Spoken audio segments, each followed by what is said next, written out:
شام کے 5 بجے ہیں۔ السلام علیکم، یہ ریڈیو پاکستان ہے۔ سونیا عدنان سے خبریں سنیے۔ پہلے اہم خبروں کا خلاصہ۔ وزیر اعظم نے بیرون ملک مقیم پاکستانیوں کو درپیش مسائل کے حل کے لیے کیے گئے اقدامات پر اطمینان کا اظہار کیا ہے۔ نائب وزیر اعظم اور ایران کی سپریم نیشنل سیکیورٹی کونسل کے سیکرٹری نے اسلام آباد میں ملاقات کے دوران مختلف شعبوں میں دو طرفہ تعلقات مضبوط بنانے کے عزم کا اعادہ کیا ہے۔ وزیر اطلاعات نے کہا ہے کہ اسلام آباد کچہری دھماکے کے گرفتار منصوبہ سازوں نے افغانستان میں دہشت گرد کیمپوں سے تربیت حاصل کی تھی۔ راولپنڈی میں جاری سہ ملکی ٹی20 کرکٹ سیریز میں آج سری لنکا اور زمبابوے مد مقابل ہوں گے۔ خبریں تفصیل کے ساتھ۔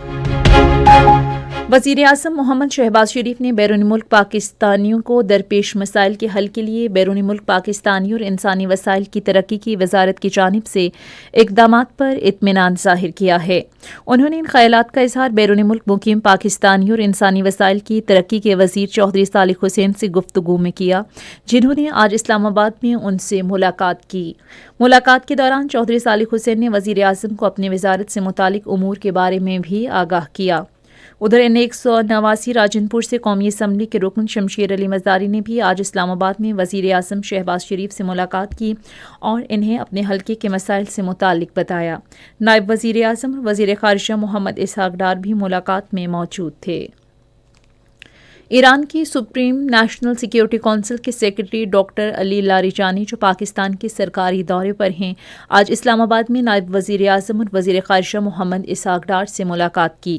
ملاقات کے دوران فریقین نے مختلف شعبوں میں دو طرفہ تعلقات کو مزید وسعت دینے اور علاقائی اور بین الاقوامی باہمی دلچسپی کے امور پر تعاون بڑھانے کے عزم کا اعادہ کیا۔ وزیر اطلاعات و نشریات عطا اللہ طاہر نے کہا ہے کہ اسلام آباد میں G11 کچہری دھماکے کے 4 منصوبہ سازوں کو گرفتار کر لیا گیا ہے۔ وہ آج اسلام آباد میں صحافیوں کو واقعے کی تحقیقات میں ہونے والی پیش رفت کے بارے میں بریفنگ دے رہے تھے۔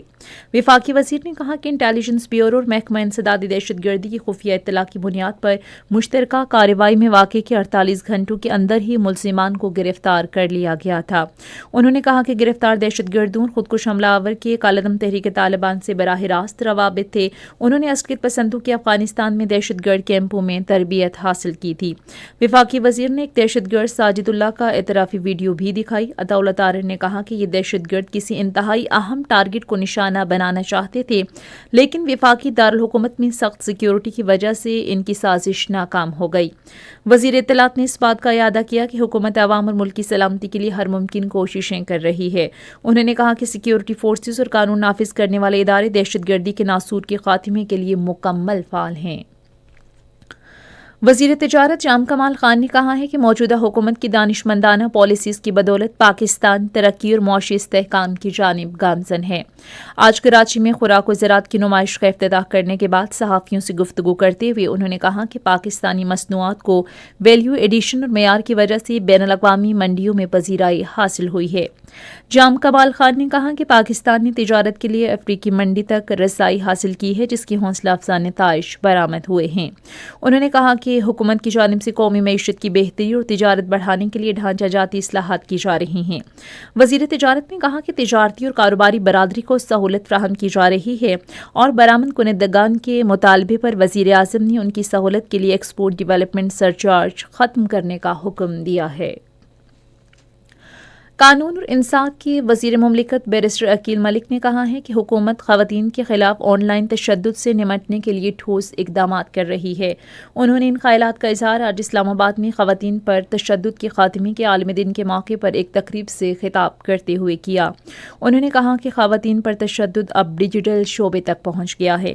بیرسٹر عقیل ملک نے خواتین اور بچیوں میں مختلف ڈیجیٹل پلیٹ فارمز کے استعمال کے دوران انتہائی احتیاط سے کام لینے کے حوالے سے آگاہی پیدا کرنے کی اہمیت پر زور دیا ہے۔